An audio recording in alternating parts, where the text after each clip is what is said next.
Hi, I'm Taylor Hartzell. Welcome back to All Who Wander. If you're just joining us, this is part one of a 5-part series where I'm unpacking the Choose Adventure mindset. It's a 5-step framework for navigating change from my book, All Who Wander, a guide to finding your path in seasons of change. So in the last episode, we talked about recognizing the shift. That's that moment when something inside you changes, even if life looks like the same on the outside. Today, we're going to be talking about the first step, which is creating space for the nudge. The nudge is quiet. It's that little voice that shows up and says, this isn't working. It's time for a change. I have this dream, but it's scary because I don't know where to start. Most of us don't ignore the nudge on purpose, but we stay busy and we scroll social media and we keep our heads buried in our phones and we tell ourselves we'll get to it later. But here's the truth. You can't hear your inner voice if you're constantly reacting to the world around you. And there's plenty of noise to keep us distracted. The Choose Adventure mindset requires us to get quiet and listen for the nudges. And then we pay attention to the synchronicities that happen when you follow them. My quiet nudge, it came in 3 words 10 years ago, All Who Wander. And my dream was to write a book. I had the title and I had the dream, but I had no idea what the book would be about. So I made several attempts at starting and stopping, and I had a whole bunch of different ideas. But life was really busy running a business and raising a family, and nothing was really landing. So when this season hit in midlife and that quiet whisper started getting louder, it started saying to me, now's the time. And I was like, oh my gosh, what am I going to do? It started with this podcast and then the book. So when my oldest daughter left for college, I knew our family's rhythm was shifting and my path forward would be to follow these quiet nudges a little bit more closely. And I was going to feel the fear and do it anyway. The result, this book in my hands, and it's yours too. This is what it means to choose adventure. It means giving yourself the room to hear what's calling, reconnect with that inner voice, and really listen to what's calling you forward in your next adventure.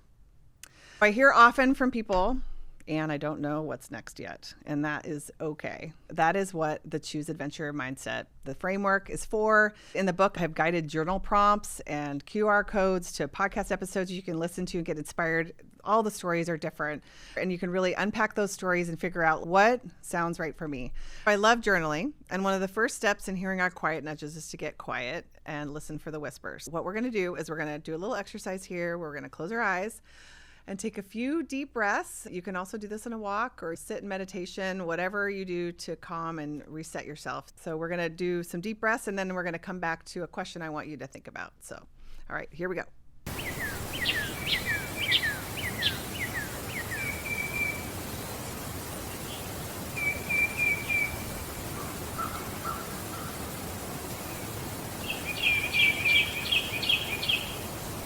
All right, as you are returning from the quietness, I want you to think about what thought or whisper keeps showing up in this season. Were there any thoughts that came to mind as you are getting quiet? What have you been pushing aside because you're too busy with the kids or with work? Or if there's a big dream that you have that you've always wanted to take a shot at and it keeps nudging at you, but you're afraid to try and fail. I want us to be brave together and name it. And so you're going to grab your journal and you're going to open it up, and I want you to write down what it is that has been whispering to you for quite a long time. What's working? What is encouraging you to explore a little bit more, to step outside your comfort zone? These are your calls to adventure and your quiet nudges. In the next episode, we're going to talk about clarifying your values, something I'm very excited about. And we'll help you do an audit of what's most important to you in this season of life, because it changes, right, in each season. And we're going to identify what areas feel most misaligned. If this conversation has brought something to the surface for you, I would encourage you to share this episode with a friend or talk it over with someone you trust, or just spend a little time in the quiet journaling and thinking through some of these questions. In the meantime, I'm cheering you on and taking that next step in choosing adventure, and we'll see you in the next episode.